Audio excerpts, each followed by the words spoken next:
Hello, a big warm welcome to all of you from Germinal. Today we'll be talking about silage quality. Silage, a fermented feed for livestock. It plays a crucial role in ensuring that animals receive adequate nutrition, particularly during that winter period. It is the cheapest forage available, and that is why it's important to get it right. Germinal is the sixth generation family business. Germinal operates directly in Great Britain, Ireland, with working partnerships in over 25 countries. Germinal is a seed specialist providing market-leading solutions for both agricultural and amenity sectors. Innovation is one of our strengths. Innovation grass and forage products are developed through the research and plant breeding excellence of Germinal Horizon. These technologies not only offer sustainable benefits in the face of growing climate changes, but also high performance. The obvious example here is high sugared grass from Germinal. Not only are these grasses the highest yielding on the independent tested recommended list, but they also produce more water-soluble carbohydrates, or sugars, in the plants, and that increases microbial proteins content in the rumen, which in turn extract more of the protein from the forages. This means more live weight gain and milk. Environmentally, it means less ammonium and nitrous oxide coming out of the back end of the animal. William is our Germinal Northern Area Sales Manager from Lanarkshire in Scotland, where he farms pedigree Suffolk sheep with his family. William's presentation is going to give you a great insight into silage making. William, being an ex-dairy farmer, has gained lots of experience and skill feeding his own cows and also working with agricultural merchants in the north. This has helped him achieve high levels of production and quality from forage. Our second speaker is Pat Delaney from Over the Water in Southern Ireland, who is a small beef farm rearing Herefords, Limousins and Angus's weaners to finish in stock. Pat is striving to help as many farmers as possible using his 10 years experience in the agricultural trade. And now he's able to grow productive and quality forage due to that. And now with Germinal's new Climate Smart range, he can also achieve environmental benefits for the farmer. Hi, I'm Paul Morgan, the host for tonight. I have over 19 years experience in agricultural trade. That's been animal health, feed, minerals, and now forage seeds. I have a very small farm at home in South Wales rearing calves and blue Texas sheep. Well, truthfully, my wife and my daughter keeps the farm together, while I spend my time covering the south of the country helping farmers and merchants with seed inquiries. Right, we are going to go straight over to William, I think. William? Thanks very much. Tonight, I thought I would go right back to the very beginning and actually see what is silage. And here in the screen is our Oxford English Dictionary definition. And it can be any green forage that's compacted and ensiled for feeding during the winter. But tonight we're primarily going to be concerned with grass and making and optimizing the quality of the silage that we make from that grass. So what are the factors that affect our quality? Every time we make silage, we're really aiming to hit that sweet spot in the middle there where we're making the maximum quality with low silage losses.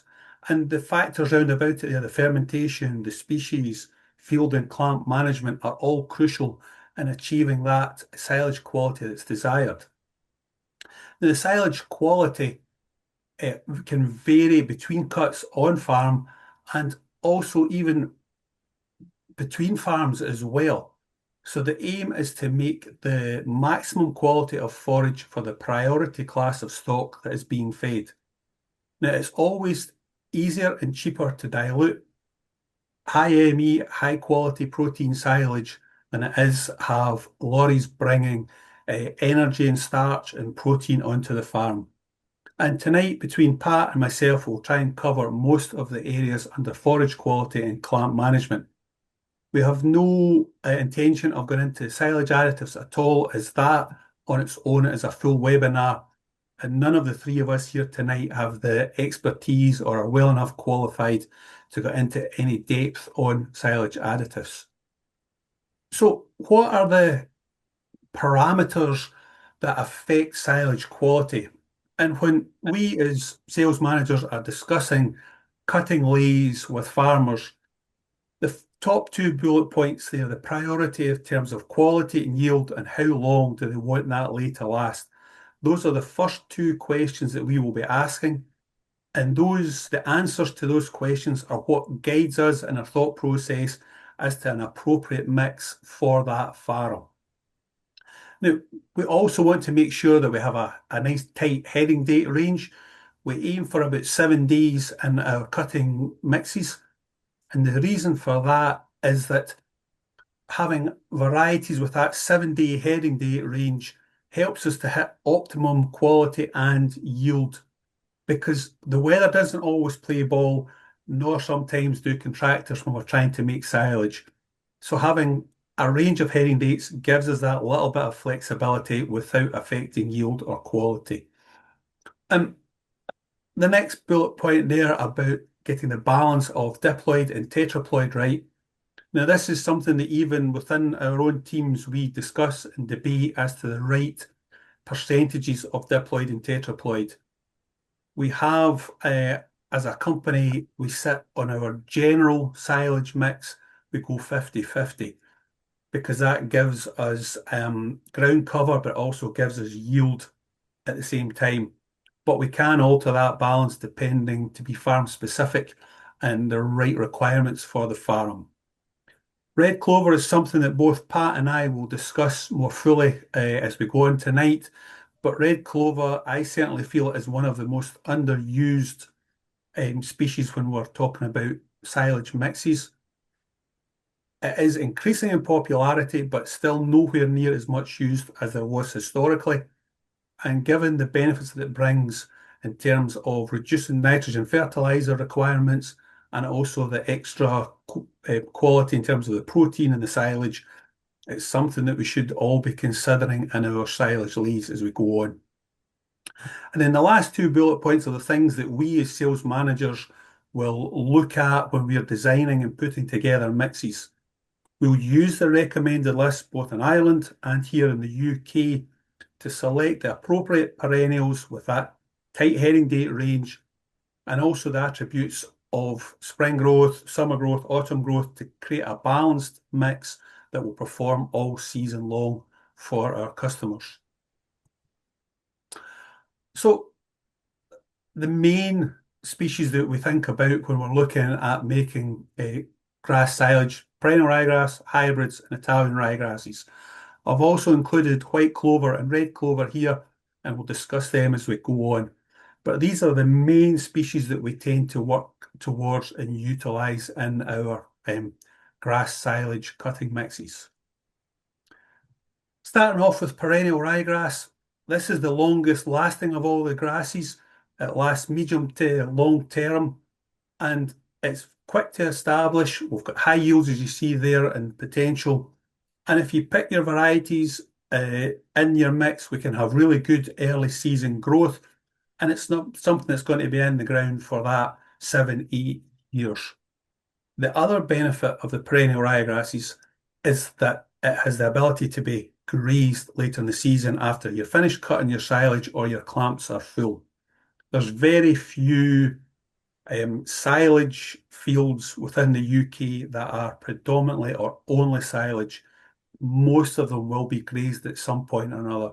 So the perennial ryegrass allows the flexibility for the grazing over the course of the season.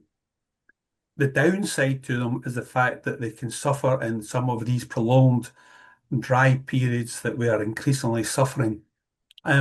So that's when you have to start asking questions about the soil conditions, the weather conditions on farm, and think about utilising other species to help get round about these challenges.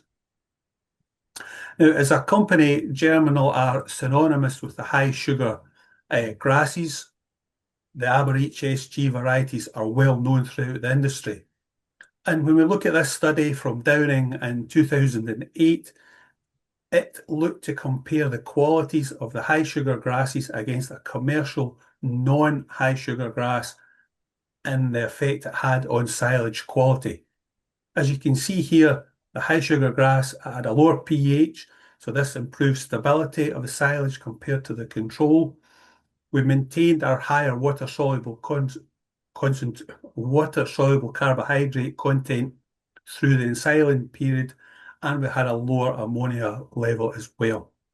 So the conclusion in this study is that grasses utilised in silage production that had the higher water-soluble carbohydrate fermented into higher quality silages with lower pHs and a greater lactic acid production. The result of this is a more stable silage in the clamp and during feed out. The Aber high sugar grasses varieties also demonstrated lower ammonia levels, as you can see there in the silage. This indicates that there was less degradation of the grass protein in the fermentation process, as the ammonia levels formed when protein breaks down during fermentation. So the low ammonia levels typically mean a better preservation of the protein within that silage, along with some of the other nutrients, and this in turn should lead to better animal intakes and performance. And all these high sugar grasses are the backbone of everything that we do at Germinal, and as such, they form the basis of all the climate smart sections that we have. And within each of these different sections, we have specialist silage mixes available for whoever would like them, depending on the situations that they are faced with.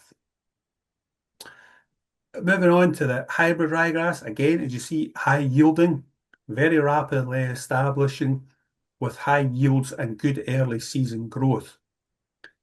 The hybrid ryegrass is because it's a cross between a perennial ryegrass and an Italian ryegrass.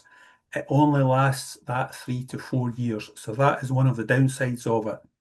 But early season growth is really good, and it can produce a lot of high quality silage early in the season. The challenge with it is that it tends to want to go to seed mid-season if it's under any sort of drought stress.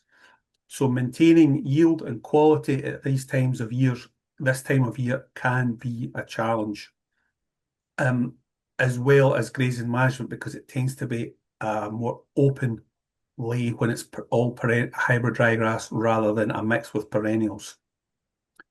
Moving on to Italians. This is perhaps one of the smallest section of our market, but it's very high yielding, really rapidly established, and we have excellent spring growth on it because the Italian ryegrass will start growing at about 3 degrees soil temperature, whereas our perennials need about 6 degrees soil temperature to create that growth that we're looking for. And as such, we get really good early season growth and excellent yields of high quality silage early in the season. But because it's a short-term grass, 2 years, it wants to reproduce to be self-propagating and continue the lifespan. So mid-season, it always wants to run to seed. And that is a challenge in terms of managing it to cut it at the right stage for the optimum quality of silage that you're looking for, because it can go through its growth stages really rapidly and throw up a seed head far quicker than you're expecting. We've got that grazing management can be a bit difficult on these Italian ryegrass mixes, and the reason for that is that they tend to be an opener sward at the bottom. So the challenge with that is we can get weed ingress, or if you do go to graze it, it increases the risk of poaching because there's not the same ground cover there to give you carrying capacity. Last autumn 2025, we saw in the UK a large amount of Italian ryegrass sown, as a great many farms were short of winter keep of forage. Well, it looks as if from the results that Paul showed, most people are managing to get through, not so bad now. So we had Italian ryegrass sown September, early October, after early harvested maize. And a lot of these crops in the south have already been silaged once, and in some instances the plan is to silage them again before the return to maize. Now that has helped to fill these forage gaps in some situations. So as a tool in managing forage deficits, Italian ryegrass can be very, very useful. Moving on to the legumes now. White clover. White clover is something that is only in about 50% of the silage, specialist silage mixes that will be sold off in my ledger. But given the benefits of white clover and red clover, I think we are underutilizing legumes in our silage mixes because they are bringing and fixing nitrogen, and they also increase the quality of the silage and therefore the winter ration for the stock that are being fed from it. But with red clover, it's very important to think about the leaf size because the larger leafed clovers, they grow in a taller, longer petiole and are able to get up and maintain and get that sunlight to photosynthesize that they need in these bulkier silage crops. If you use a very small leaf one, which hugs the ground tightly, it won't get the same amount of light and therefore it will struggle to survive, struggle to photosynthesize, struggle to fix nitrogen. So it's important to think about the leaf size of white clover when you're thinking about a silage mix. But I am as guilty as anybody else. We always think of legumes in terms of protein. But when you've got a good white clover content in your sward, you're lifting the D value. You see the digestibility of the white clover there in that slide, 75 to 82%. So white clover's bringing a lot of energy to the ration as well as increasing the protein content.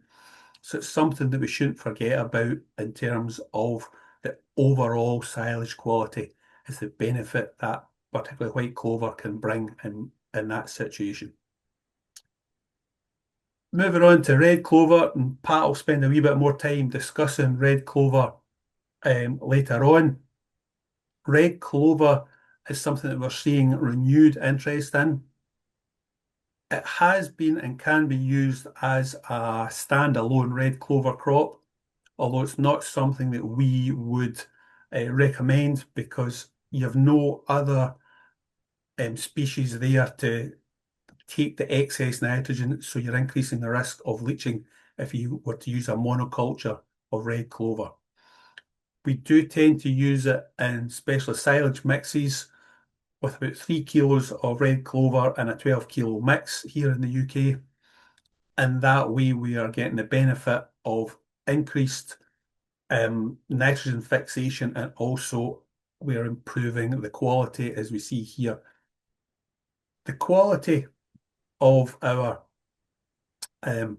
red clover in the silage, it's not readily visible because the current method of analysing silages is NIRS, and unfortunately the NIRS, there's not enough calibrations there to accurately reflect the protein in the red clover, because the red clover levels will alter over the season. There'll be a lower amount of red clover at first cut and far more in the cut and subsequent cuts later in the season as the red clover gets going when the soils warm up.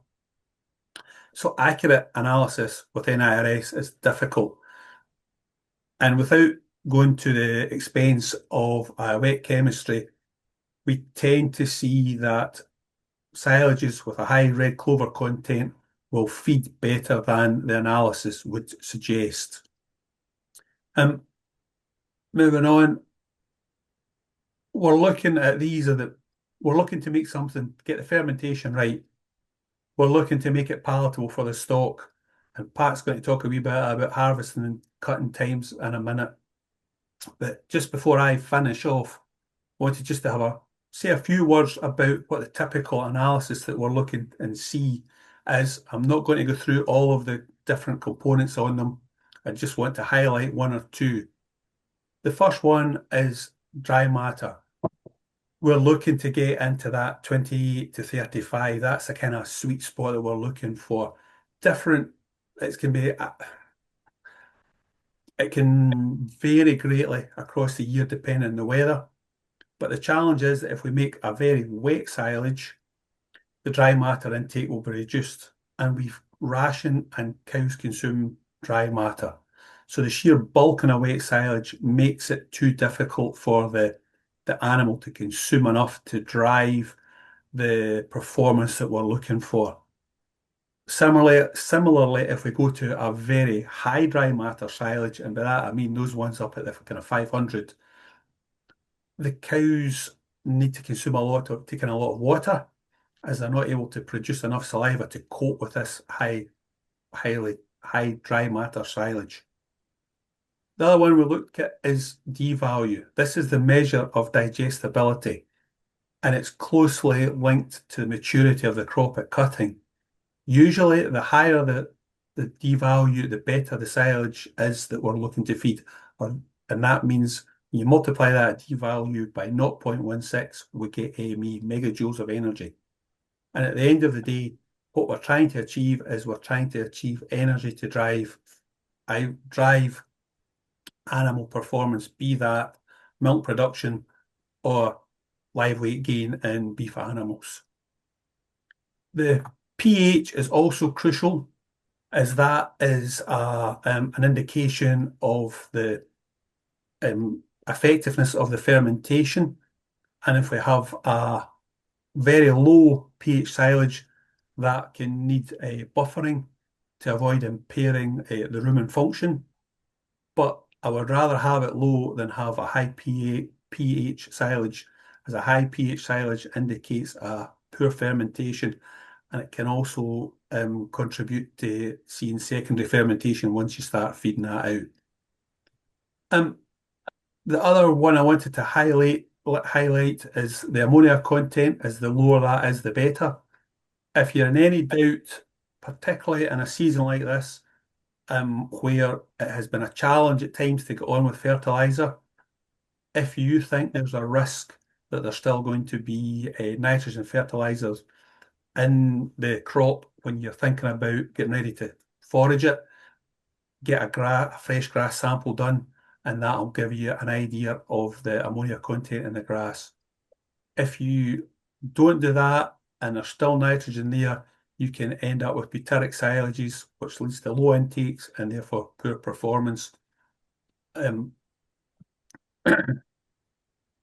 The lactic acid, normally this is the main acid we're looking for in a well-preserved clamp of silage, but high levels of lactic acid do need to be buffered, or can need to be buffered. But lactic acid is by far and away the one that we want to see, as the butyric is the one that will tell you that we've got a problem with our silage quality. The last one there that I want to mention just now is the residual sugars. This is something that's another source of energy for the rumen microbes. And work done by Rin Fuchel down at Aberystwyth shows again that the Aber high sugar grasses, with their elevated levels of water-soluble carbohydrate, they have a higher residual sugar content in the silage than an ordinary grass does. So it's worth bearing that in mind in terms of the quality that you're trying to make, and the fact that the Aber high sugar grasses are a benefit and a driver towards creating that higher sugar grass. That's me just for now. I'll stop sharing, and colleague Pat will get ready to start. Thanks, William. I'm now going to cover forage quality in terms of growing the crop, harvesting, ensiling, and important factors to consider when feeding out. Moving on then to the stage of growth at cutting, it's important to note that the perennial ryegrass plant will only ever have 3 living leaves at any one time. Once a 4th leaf appears, the first leaf will die and the plant will enter the reproductive stage. This is the 3rd picture. Here is on the graph, which indicates 72 DMD. During reproduction, the plant begins to lignify and produce a stem, which will produce a seed head. During this stage, yield will greatly increase, but this comes at a cost in terms of quality. It's important to note that a weak delay in harvesting is a loss of 3 DMD. So, discussing a multi-cut system, this system tends to be more popular in the UK, and in Northern Ireland it's probably not as common, I would say, in the south of Ireland or in Ireland in general. So, what is a multi-cut system? It's a silage system that is typically cut earlier and more often, with a cut taken typically in May, June, July, and August. A multi-cut mix generally consists of a high density of perennial ryegrass, hybrid or Italian ryegrass to keep quality high and balance protein and mineral content. From the picture here, we can see on the left, the perennial ryegrass has a pink base and the white stems are wheatgrasses. It's important to note that if the percentage of perennial ryegrass is not up to 60%, the sward won't take up to 2 units a day. So it's just important that when you're analysing or when you're looking through your silage swards, just grab a piece of grass and look at it in your hand. And if you don't see those pink stems to the forefront of your hand, you don't have that level of perennial ryegrass in the sward. Consider your spring nitrogen applications, which I will talk about in later slides. Your cutting dates. In terms of your cutting dates, we try to aim to cut before 5 to 10 days before your mean heading date. So if that's generally a silage mixture, we'll head out the 25th of May. So we want to typically cut it 5 or 10 days before that date, or maybe a later heading mixture. Typically, you want to be cutting that the end of May. And for this reason, we want to try and improve your milk from forage, try and have good attention to detail and timings, and in particular, your inputs as well. If you're going to cut corners, it just simply won't work. Moving on then in terms of autumn grassland management. Does it consistently grow, or does it consistently deliver you 15 to 16 tons of dry matter per hectare over 3 or 4 cuts? I suppose it's important to assess the sward in terms of disease control, and from that point of view, make sure and graze your swards down well, so all the regrowth in the spring comes from the base, and the plant is all new growth in the spring. To try and, I suppose, following on for that, get your targets at your 4 to 5 centimeters, so you're getting that fresh regrowth. Check the percentage of ryegrass, like I've said. Even if it's a wet back end, consider using followers or even sheep to get off this winter cover, because like I'll discuss later, a sward that has old growth on it will take off 6 or 7 DMD off your silage results straight away. Make sure and check for weeds and plan any spring weed control early, because if you have a 10 or 15% weed infestation, that leads to a 10 or 15% yield decline.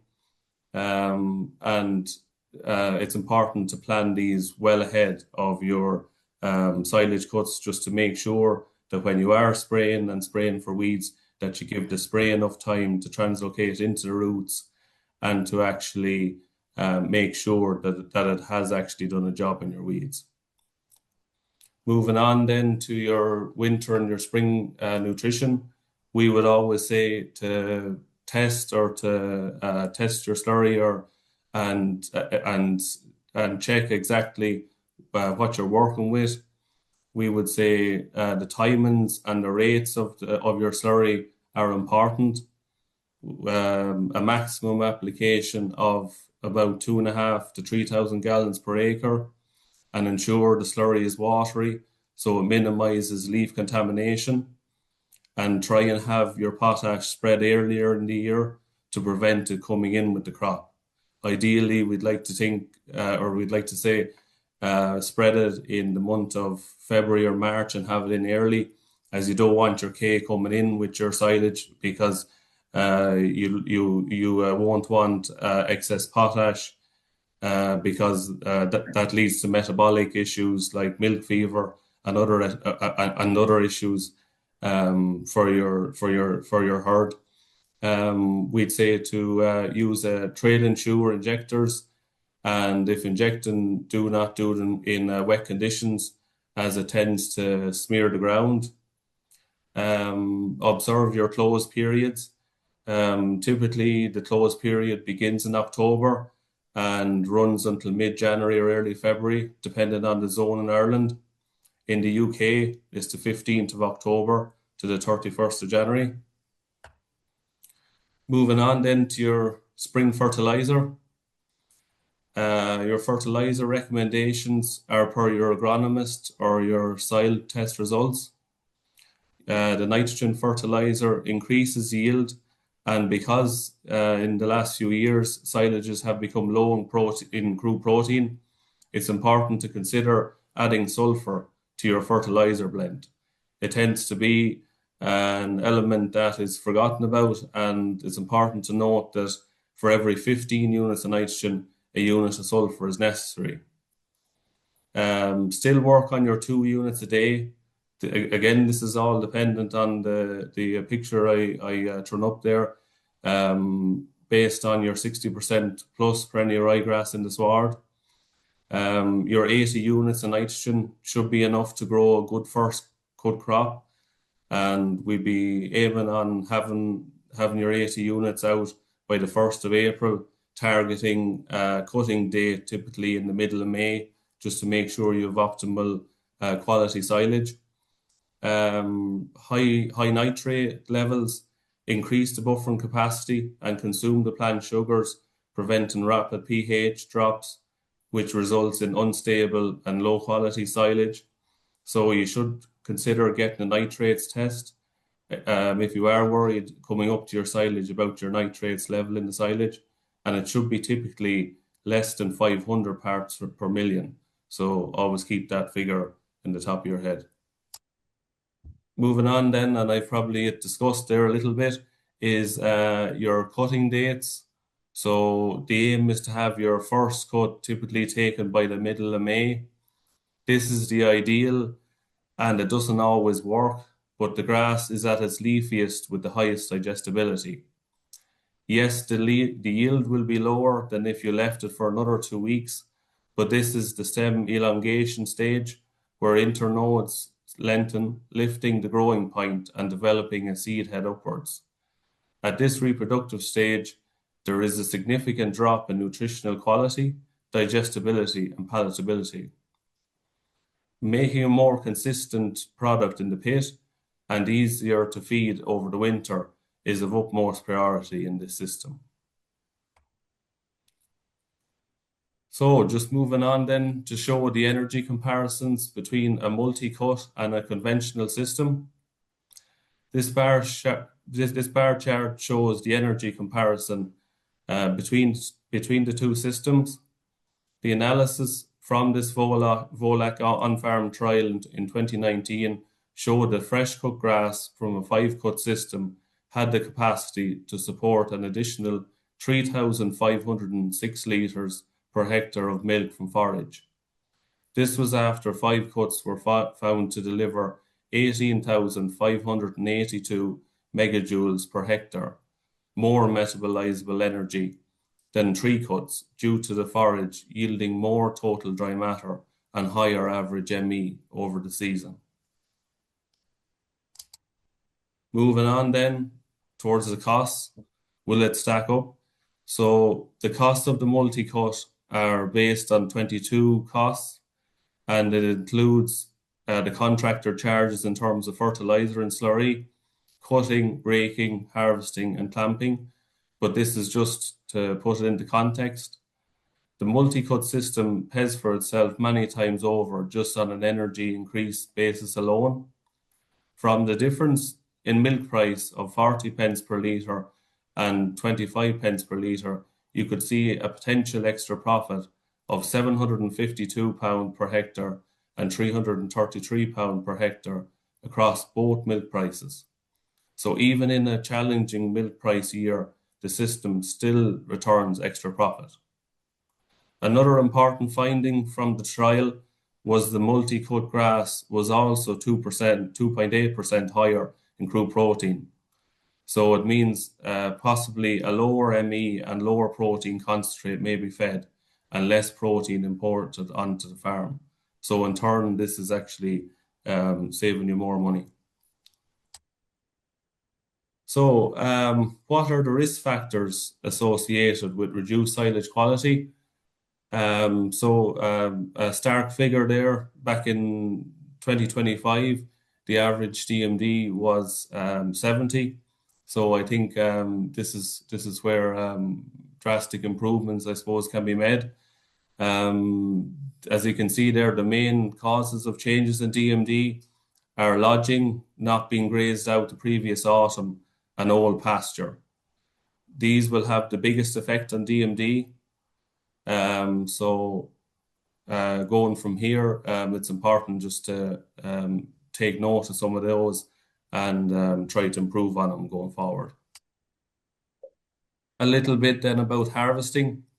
So we'd say to mow in the middle of the day when the sugar content is 3% or higher.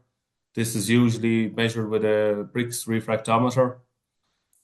We try to leave at least 6% stubble to allow for good regrowths. And this is very important, as we don't want to damage that growing point.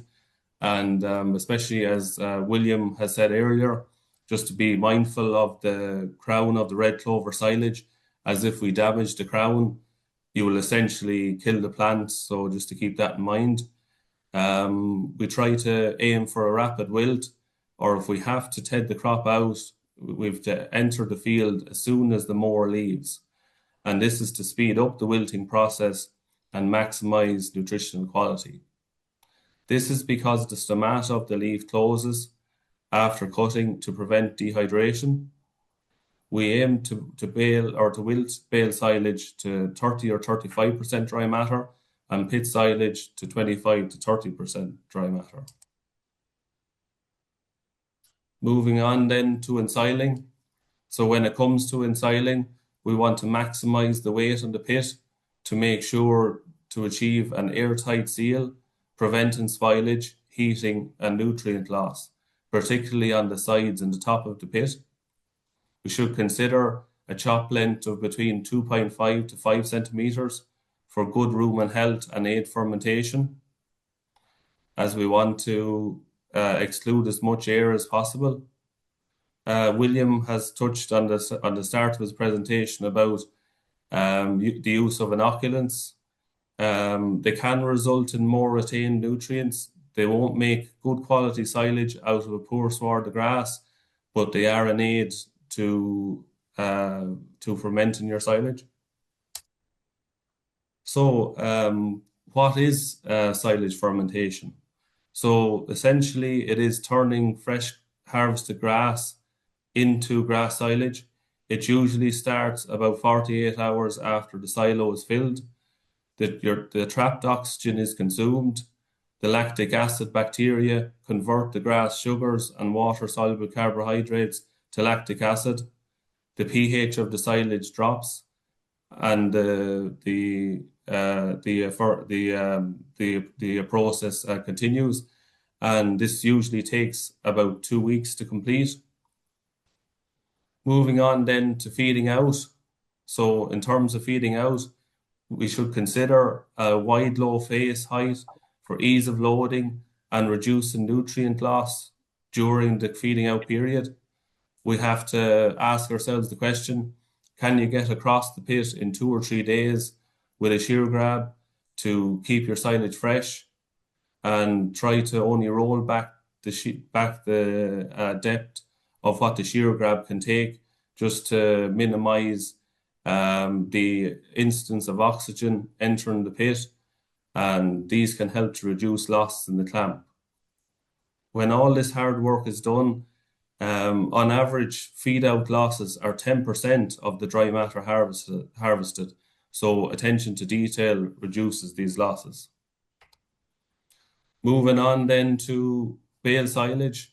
So with bale silage, the aim is to produce dense, well-shaped bales, which means less oxygen and, as a result, better preservation. We try to ensure the sward is of full width when entering the baler. They are financially and environmentally costly, but they're the only option in some cases. You try to wrap quickly and stack, which lowers the weather risk. Good attention to detail is needed when stacking, again, leading to less spoilage if done right. You should try to avoid contamination with soil, as this reduces the risk of clostridial fermentation, which can cause foul-smelling and low-quality silage. Finishing up then, just a little bit on arable silage. I'd like to say after my time in Germinal, we would typically see a lift in sales in arable silage after a long winter to replenish silage stocks. Arable silage is typically a blend of cereals and peas, with oats or barley the most common cereal component. Crops are usually sown from April until June at a rate of 50 kgs an acre when undersown with grass, or 65 kgs an acre if sown on its own. It's harvested at 10 to 12 weeks. Ideally, the cereal grain should be at the milky cheese stage of maturity.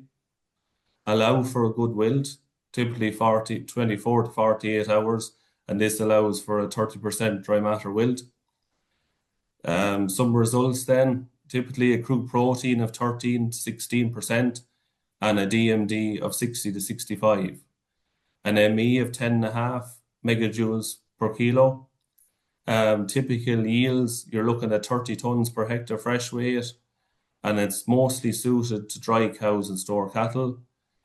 Usually it's supplemented with energy-rich concentrates, and it can be used as a buffer with possibly a red clover silage there in the springtime with low dry matter grass.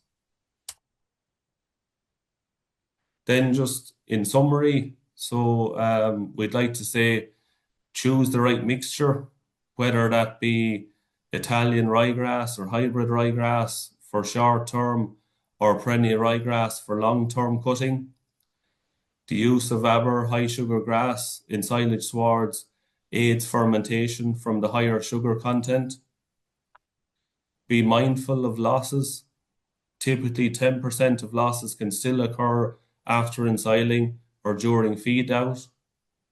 Optimizing soil fertility and maintaining soil fertility, because if you're starting off at a lower soil fertility and you're pulling yield off that field, like with every bale of silage, you're typically taking off 10 units of nitrogen, 2 a P and 10 a K. So you really have to look at your indices and replace what you're taking off. And just to finish then, is arable silage an option? I think it is, but it's totally dependent on your system and your forage stocks available. So that's... Thank you very much, Pat. That's fantastic. Right, we're gonna go to some questions to the pair of you now. We've had quite a flood of questions, to be fair. What I was going to say is that one of the questions that's come up is how long should I leave red clover silage wilt? It's one of the questions, and that one can go to Pat. So typically, I would say with red clover silage, when you try to aim to mowing in the middle of the day, and try to I suppose pick that good weather window, we typically say to leave it wilt between 28 to 48 hours, ideally, not to ted it out, because we don't want to shatter the leaf. The least, I suppose, mechanical intervention we can use, the better. So aim to kind of mow it flat and to gently rake and bale or or to put it into the pit, but generally it's put into a bale. So that's typically the ideal. So another question has come in. This is coming from North Wales. We've recently purchased a mower conditioner for the first time. We usually harvest 24 hours after cutting when the weather is good. Would you still ted the grass after conditioning, or not bother to reach desired dry matter for the bales? And that's to William. Thanks, Paul. Personally, I would still ted, because you're spreading the grass over the stubble and you're lifting it up and letting air through it. And as Pat mentioned earlier, the stomata closes quickly, so you want to be getting into the tedder as soon as the mower's gone out the field. But I like tedding it because it's spreading it over, it's fluffing it up, for want of a better expression, to let more air get through it to dry it out quicker, particularly in catchy weather. Right. Thank you very much, William. Another question has come in there is if you're making up a grass cutting mix, is it sensible to use white and red clovers sewn together? And that one's to Pat. I would typically say, Paul, it all depends on your system and what you're looking to do.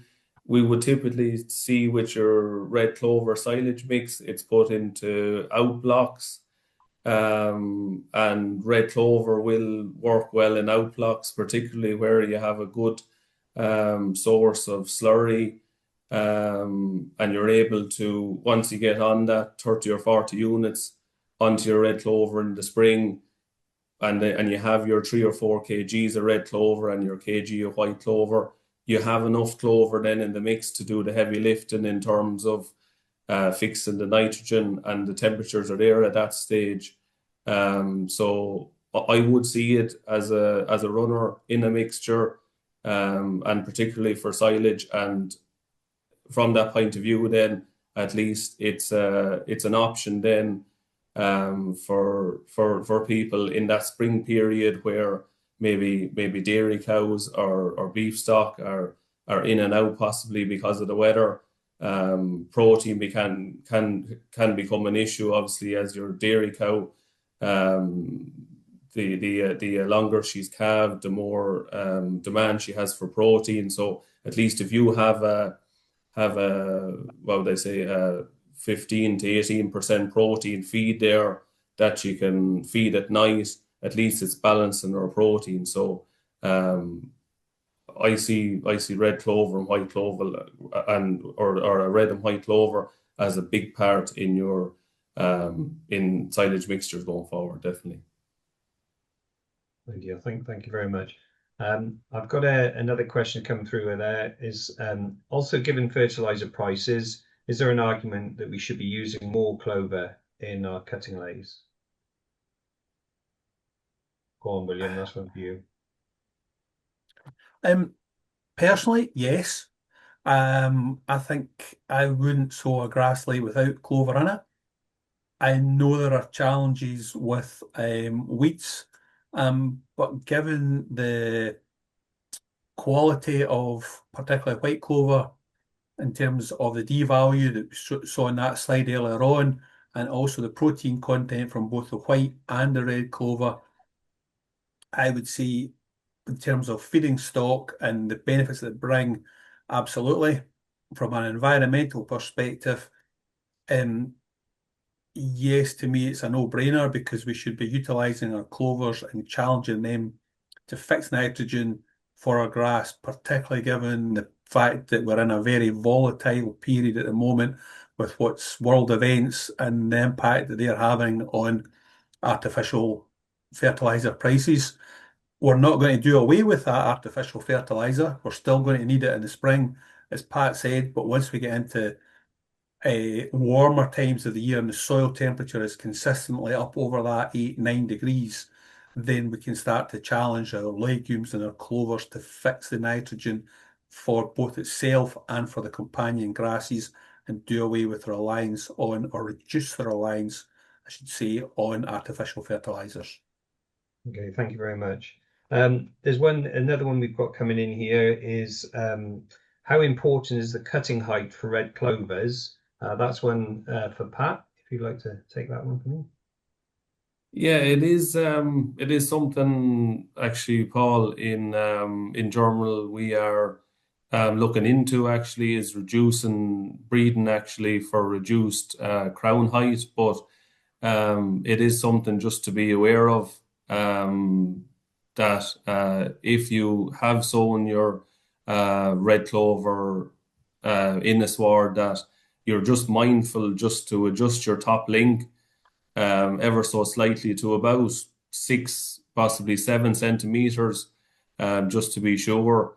And just to be mindful of that, because obviously when red clover grows from that central crown, and if you mow below that point, you will essentially take red clover out of the sward. So it's not something to I suppose get too hung up on, but just to mention to your contractor or the guy that's mowing, if he hasn't that much experience, just to say to him it is a red clover sward, and just to slightly adjust your top link. And to be fair, in this day and age, I don't think there's anyone probably mowing fields now as tight as they would have probably years ago. But it's just something to be conscious because of the red clover growing from that central crown. Lovely job. Thank you very, very much.